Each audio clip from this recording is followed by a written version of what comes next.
For businesses to grow and stay sustained, viable partnerships have been identified by many scholars and professionals as one of the means to achieve growth and development.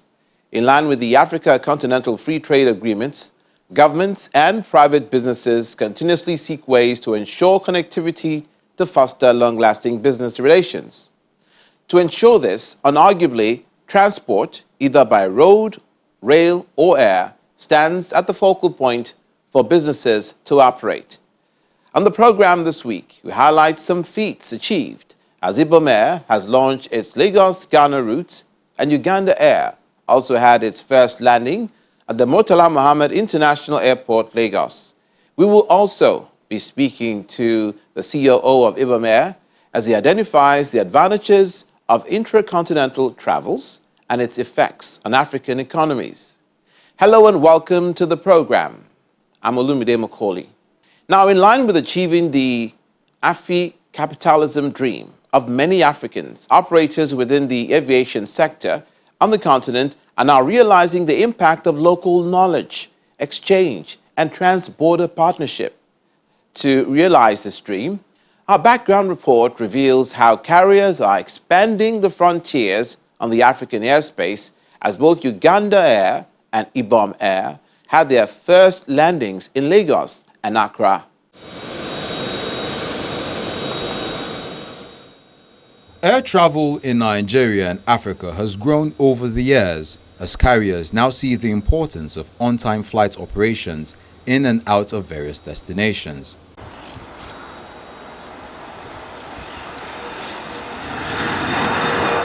One of the nation's flag carriers, Ibom Air, has expanded its frontiers with the opening of a new route into Accra, Ghana.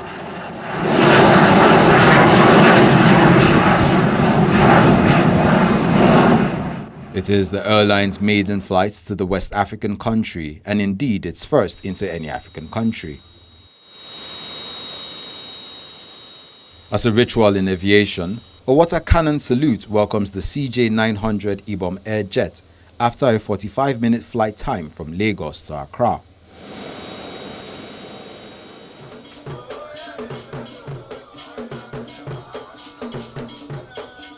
During the welcome ceremony at the Kotoka International Airport, the management of Ibom Air says it's poised to boost trade, industry and investments for Nigeria and Akwa Ibom State. We look forward to a long and fruitful foray into Accra. We expect to be here for a very long time. At some point, in the near future, we'll be doing 5 frequencies out of Lagos and Abuja. And we will grow the route to the benefit of GAC Air, Ghana, and Nigeria. Nigeria and Ghana are 2 special countries. We have had a fantastic relationship since the 60s, and in fact, way before independence, actually. And trade, tourism, culture, and sometimes they say we compete against each other, but I refuse to accept that. I think we're just partners. And sometimes we're a little bit more aggressive in the partnership. But in essence, we're partners. And so the whole idea of Ibom Air coming to Ghana first is to continue to build on that relationship between Nigeria and Ghana.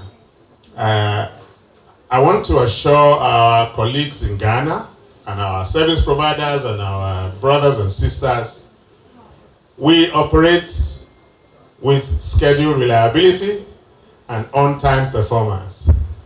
And then we add to that excellent service. And so that's what we bring to the table for the Ghanaian traveler to Lagos. When Ibom Air says we're coming at this time, generally, when I say generally, I mean above 90% of the time, we are there on time and on schedule.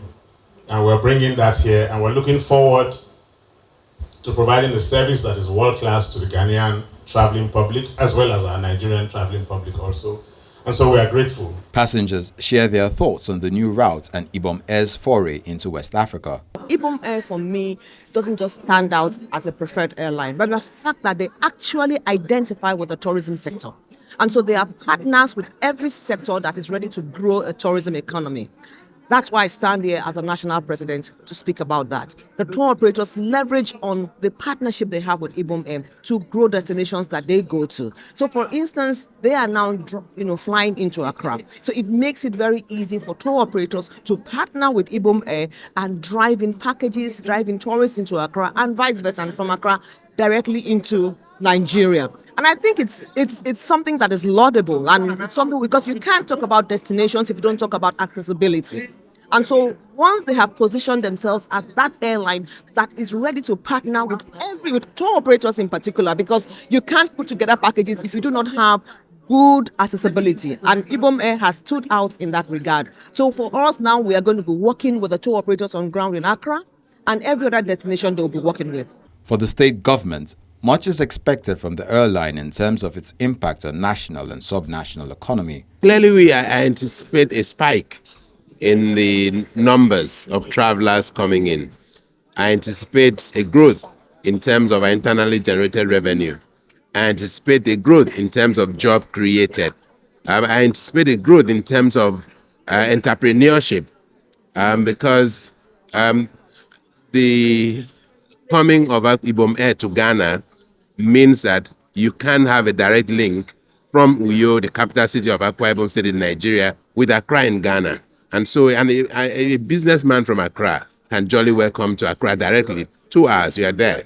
And then when you get to a state, when you think of doing business in Nigeria, a lot of people think of, Abuja, Lagos, maybe Port Harcourt.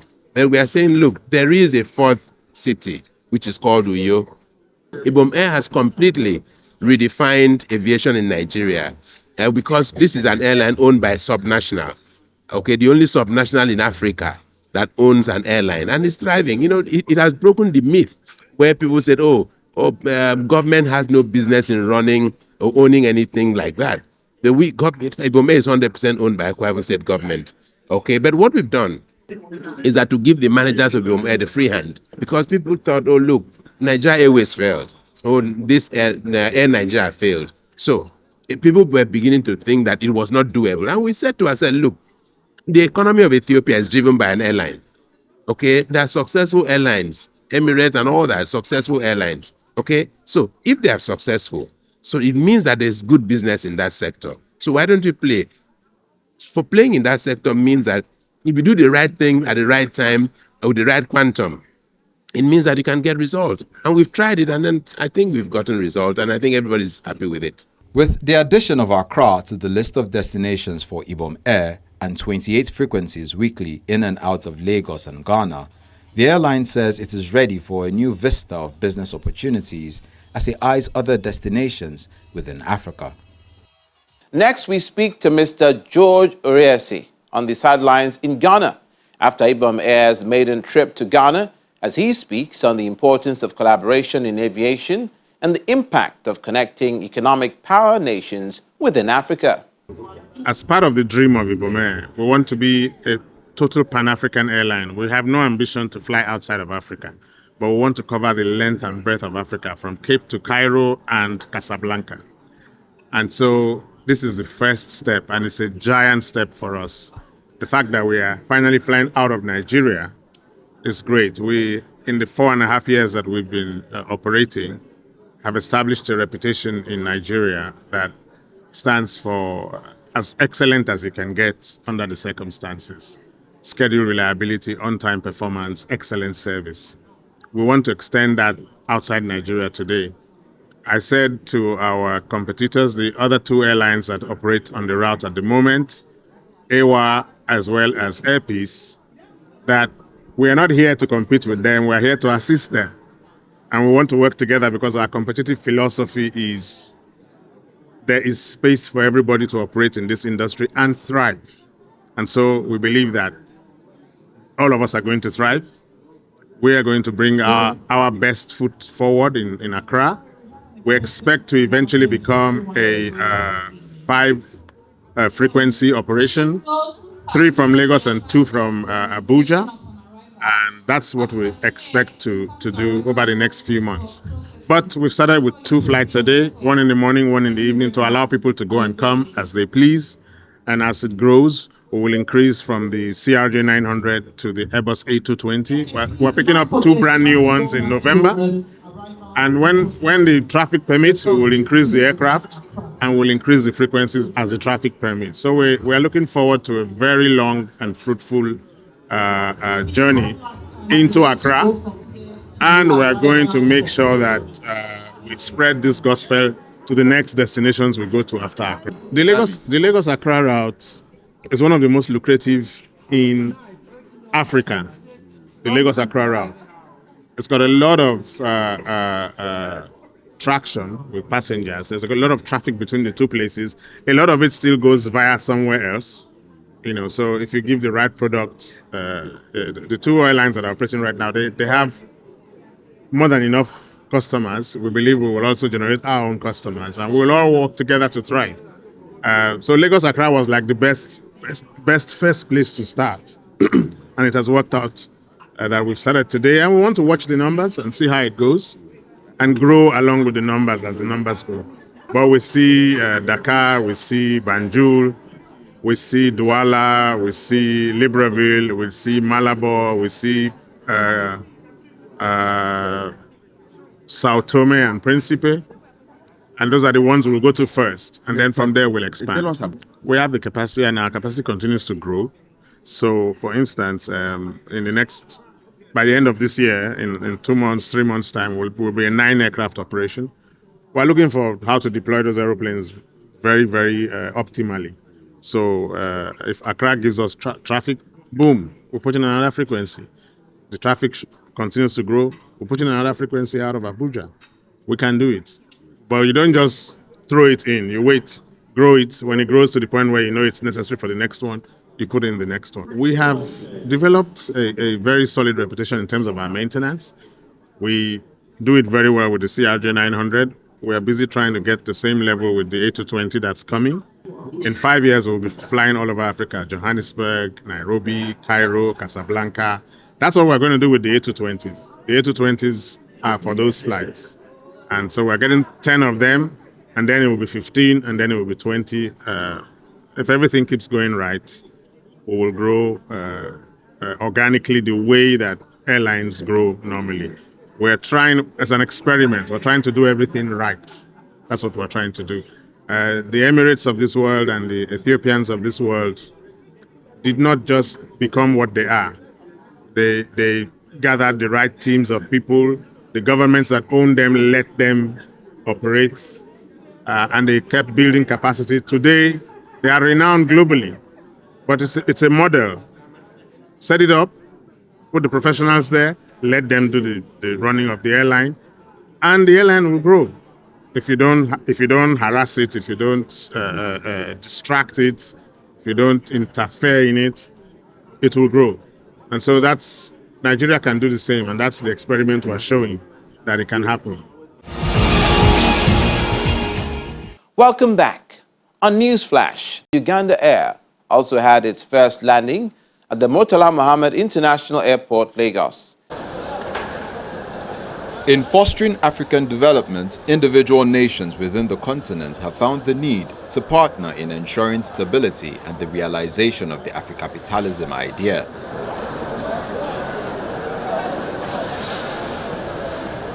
A recent partnership that has come to life is one that started some years back between Nigeria and Uganda, with the aim of improving trade, investment and economic partnerships, especially in aviation and the transport sector.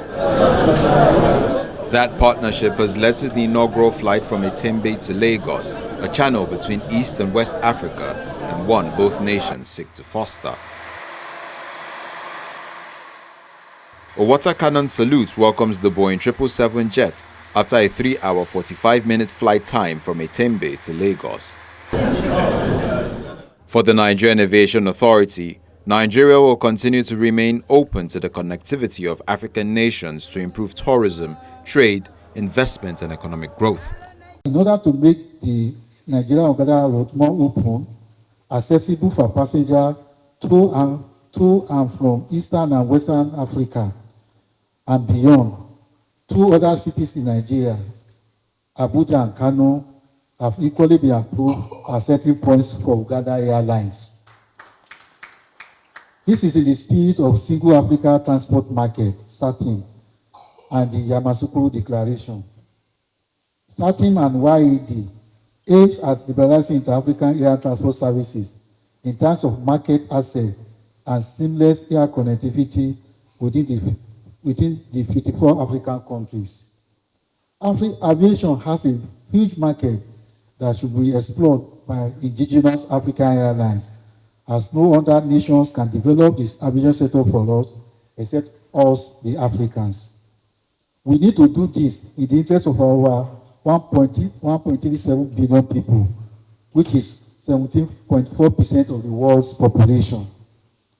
I wish to therefore challenge Nigerian local airlines to seize the opportunity to start operating regional and continental flights to make SATIM and YD achieve their aims as envisioned by African leaders. The importance of fostering cordial relationships between both nations is further revealed by representatives from Uganda. The respective ministries of Works and Aviation to initiate and coordinate efforts to review and guide the implementation of the bilateral air services agreement. I wish, Honorable Minister, to point out that these efforts are in line with the Ministry of Foreign Affairs policy of pursuing commercial and economic diplomacy with the primary objective of further strengthening bilateral relations and trade, investment, primarily to accelerate economic growth and development through direct air connectivity. Mr. Minister, there is something that I would like you to take back home, and that is we have started efforts to promote technical cooperation and collaboration between the Nigerian College of Aviation Technology in Zaire, which I did visit 4 months ago, and the East African Civil Aviation Academy in Uganda.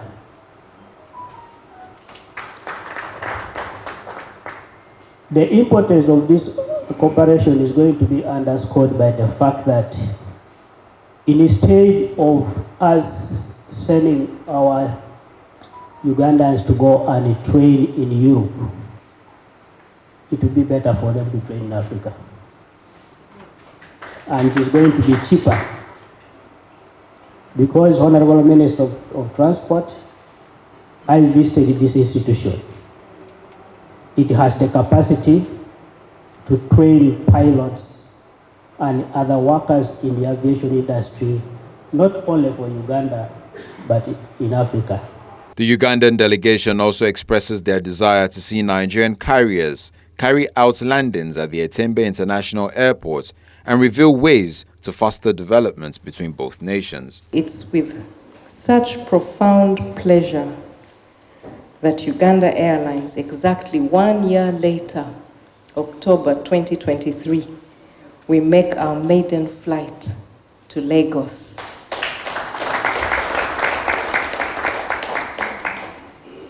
And this flight was exactly 3 hours and a half. Yes. So it cut out close to 14 hours from Lagos to Entebbe or from Entebbe to Lagos. So that means if you're flying to Mumbai or Dubai, you don't have to go 10 hours across the nations. You just come to Entebbe, 3.5 hours, and you're in Dubai, another 4.5 hours. So your 15 hours of a flight are cut. If you're going to Mumbai, you're in Entebbe, 3.5 hours, 1 hour in transit, then you have another just 6 hours into Mumbai. So we have closed the gap between the East Africa and the West, and it's very exciting. Thank you very much, Ambassador. We've had a long journey, and Olive, my sister, she was here some months ago with my colleagues. And thank you very much for welcoming us. Uganda Airlines will be operating to Lagos 3 times a week, and in the course of the days, we'll be able to give you more information. With 3 frequencies weekly from Lagos to Itembe in Uganda, travelers seeking connectivity to choice destinations in and out of Africa now have a new route with the aim of reducing long travel hours. On the foreign scene, we get an update on an Alaska airline flight which diverted an inbound flight to America after an attempt was made to disable its engines. We will also take a look at another fire incident at the Luton Airport in London. An Alaskan Airlines flight bound for San Francisco was diverted to Portland, Oregon, after an off-duty pilot inside the flight deck attempted to disable the aircraft's engines. The suspect, 44-year-old Joseph David Emerson, was booked on 83 counts of attempted murder and endangering an airplane, according to Multnomah County Sheriff's Office booking information, after being arrested by Port of Portland police. Alaska Airlines Flight 2059, operated by Horizon Air from Everett, Washington, diverted on Sunday, October 22nd, after reporting a credible security threat. The Federal Aviation Administration told airlines in a notice that the off-duty pilot sought to disable the engines on the Embraer 175 regional jet by deploying the fire suspension system. The crew was able to subdue the individual and remove him from the flight deck. Port of Portland police officers met the flight and took the subject into custody without any incident and said the investigation is ongoing. An FAA pilot database shows Emerson is listed as a certified pilot who received the medical clearance last month. The FBI in Portland said it is investigating and can assure the traveling public there is no continuing threat related to this incident. The FAA told airlines in a separate notice on Monday, October 23rd, that the incident is not connected in any way, shape or form to current world events, but said it is always good practice to maintain vigilance. Britain's London Luton Airport suspended all flights Wednesday after a car fire set off a wider blaze that led to a partial collapse of one of its multi-story car parks. Luton is Britain's 5th busiest airport after Heathrow, Gatwick, Stansted and Manchester, and it had 13.3 million passengers in 2022. That's according to the Civil Aviation Authority. There were no fatalities in the fire reported to emergency services late on Tuesday. Huge flames swept through the structure located a short distance from the airport terminal. 4 firefighters and a member of airport staff were taken to the hospital to be treated for mild smoke inhalation, but have since been discharged. A Copa Airlines aircraft was turned back to Panama City following a suspected bomb threat, and the 144 passengers on board were disembarked, but the scare turned out to be a false alarm, authorities said. Officials carried out an emergency inspection of the US-bound aircraft and identified a disposable diaper for adults as the object that prompted the scare. The Boeing 737-800 series aircraft had been isolated from other planes when it landed back at Panama City's International Airport following the bomb scare. And this is where we touch down on the program this week. We do hope you enjoyed the flight. Hope to have you join us next week for more aviation stories. I'm Olumide Macaulay.